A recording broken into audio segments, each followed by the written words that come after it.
Bonjour, je m'appelle David Vauclair, bienvenue à Au cœur du monde. Pour ce 139e numéro, voici les 5 nouvelles de relations internationales qui ont pu retenir votre attention et la mienne. Commençons par la Chine et le Conseil de coopération du Golfe qui ont tenu des discussions sur l'utilisation pacifique de la technologie nucléaire. Parallèlement, le ministre iranien des Affaires étrangères s'est retiré d'une conférence sur ce sujet au Carnegie Endowment de Washington en raison d'indifférence sur sa réponse aux questions après son discours virtuel. Ces deux exemples nous rappellent que l'accès à la technologie nucléaire est une carotte prisée par les pays qui n'ont pas ce pouvoir. Les Saoudiens ont depuis longtemps présenté la technologie nucléaire américaine comme le prix à payer pour reconnaître Israël, et signer un protocole d'accord nucléaire avec la Chine comme ils viennent de le faire est un moyen habile de jouer différemment à nouveau à ce jeu. Poursuivons plus longuement avec le décès du pape François.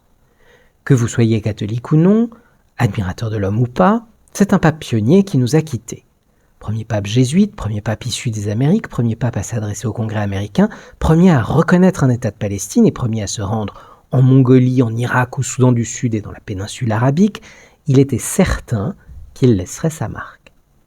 Mais en géopolitique, quelles décisions auront été les plus marquantes ? On peut en évoquer 3. La première est son accord avec le gouvernement chinois. Mao a coupé les ponts avec le Vatican après sa prise de pouvoir en 1949. Mais le pape François n'a cessé de tendre la main vers Pékin et a même exprimé une large admiration pour la Chine. Tout cela a abouti à un accord en 2018, toujours pas rendu public, autorisant le Parti communiste chinois, plutôt que le pape, à nommer les évêques, mais en laissant au pape un veto final. Alors pourquoi est-ce controversé ? Cela fait le jeu de Xi Jinping, cédant un droit de l'Église, nommer les évêques, tout en fermant les yeux sur la répression croissante du parti contre les croyants. C'est en partie pourquoi l'ex-évêque hongkongais, au tempérament fougueux, a qualifié cet accord de naïf et de livrer le troupeau à la gueule des loups. Le pape a lui défendu que cela contribuerait à unir les quelques 12 millions de catholiques chinois, longtemps divisés entre les églises contrôlées par le parti et les églises dites souterraines, fidèles au Vatican. Cela assure ainsi la survie de la foi en Chine, tout en ouvrant un dialogue qu'il pourrait utiliser pour mettre en lumière les violations des droits de l'homme commises par le parti. Dans la suite des relations difficiles avec des pays autocratiques, vous vous souviendrez peut-être que l'année dernière, le pape avait exhorté l'Ukraine à avoir le courage du drapeau blanc et à entamer des négociations avec la Russie. Le Vatican a ensuite précisé qu'il ne faisait qu'utiliser les termes de l'intervieweur.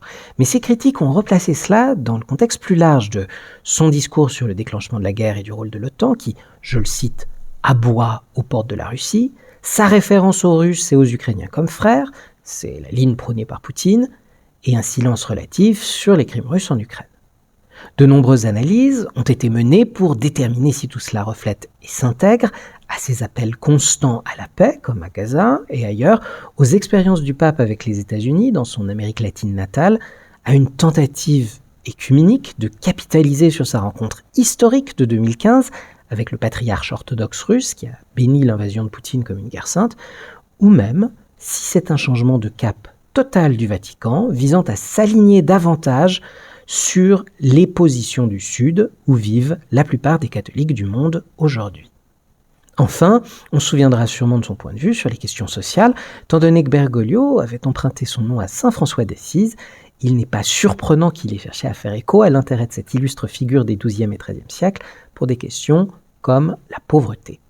Mais les surprises résident peut-être dans la manière choisie de le faire, que ce soit par sa lettre cinglante sur la politique migratoire de Trump, ou celle très sèche qui a suivi, juste avant son décès, la visite du vice-président Vance, ou encore par la publication de la toute première encyclique pontificale sur l'environnement. Comme il a largement défendu les enseignements traditionnels sur d'autres sujets, comme par exemple l'avortement, cela explique pourquoi l'un de ses biographes l'a résumé comme un radical, mais pas un libéral. L'histoire pourrait en tout cas se souvenir de lui comme du premier pape moderne à avoir vécu dans un monde multipolaire, privilégiant les questions transfrontalières tout en abordant avec prudence les régimes autoritaires comme celui de Xi ou de Poutine. Mais la puissance de son héritage dépendra de son successeur et donc des 135 cardinaux qui entreront bientôt en conclave.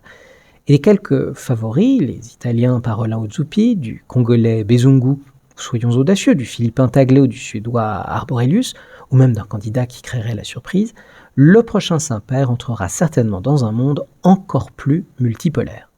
Et notre intuition nous dit que cela rendra le pape plus puissant et plus influent. L'histoire suggère qu'un monde plus multipolaire connaîtra davantage d'instabilité, ouvrant davantage de possibilités de médiation, mais aussi, dans un monde aux capitales plus craintives et repliées sur elles-mêmes, les idées transfrontalières solides seront plus puissantes, et pour les citoyens confrontés à l'avènement du numérique dans les décennies à venir, et une solitude grandissante face à leur écran, tout cela pourrait privilégier les sources d'influence et de pouvoir plus traditionnelles, celles des religions. D'ailleurs, je me permets une très courte parenthèse. Si ce sujet vous intéresse, n'hésitez pas à aller lire un de mes livres, Géopolitique des religions, aux éditions Erol. Vous devriez trouver de l'intérêt. Continuons par l'Inde et le Bangladesh. Delhi et Dhaka se sont récemment retrouvés engagés dans une mini-guerre commerciale après que le Bangladesh a bloqué les importations de fils indiens dans certains ports, invoquant des plaintes pour concurrence déloyale. L'Inde a riposté en refusant l'accès aux installations de transbordement à son voisin, dépendant des exportations. Alors que le système commercial mondial est mis à rude épreuve, les accords parallèles se multiplieront là où c'est possible, mais aussi les guerres commerciales parallèles, et ceci en est un exemple. Achevons avec la Tunisie. Vous vous souvenez peut-être que le printemps arabe a débuté en Tunisie en 2011, lorsque des manifestations massives ont chassé du pouvoir leur dictateur de longue date, mais après avoir remporté une victoire écrasante aux élections de 2019, alors qu'il n'était pas candidat, Saïd suscite aujourd'hui un sombre sentiment de déjà-vu chez de nombreux Tunisiens, car le président gouverne par décret depuis 2021 et contrôle désormais les tribunaux. Un tribunal, en effet, vient de condamner des dirigeants de l'opposition à des peines de prison pour complot. Les peines vont de 13 ans à 66 ans, la plus lourde étant celle d'un éminent chef d'entreprise qui, comme les autres, rejette les accusations, les jugeant forgées de toutes pièces. Enfin, notons que le Dow Jones a connu pour la 4e fois une chute de 1000 points en une seule journée depuis le jour de la libération des tarifs douaniers américains de ce mois-ci, et qu'il n'y a eu que 11 jours de ce genre dans l'histoire jusqu'à présent. Vous en tirerez donc vos propres conclusions. Mais pour ceux que cela stresse, j'espère que la nouvelle suivante vous redonnera le sourire. Des chercheurs canadiens et nordiques ont découvert que des médicaments anxiolytiques retrouvés dans les cours d'eau augmentent les prises de risque et les chances des saumons d'atteindre leur destination. Et voici pour ce 139e numéro. N'oubliez pas que local et international se mêlent toujours plus et que de nombreux sujets s'entrecroisent.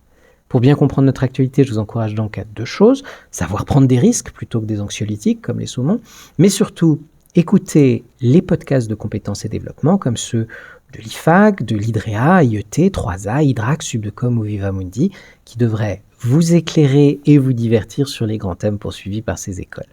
Et une fois ces écoutes achevées, espérons que tout cela vous aura intéressé. N'hésitez pas à approuver, commenter, partager les numéros qui vous auront plu, c'est toujours apprécié.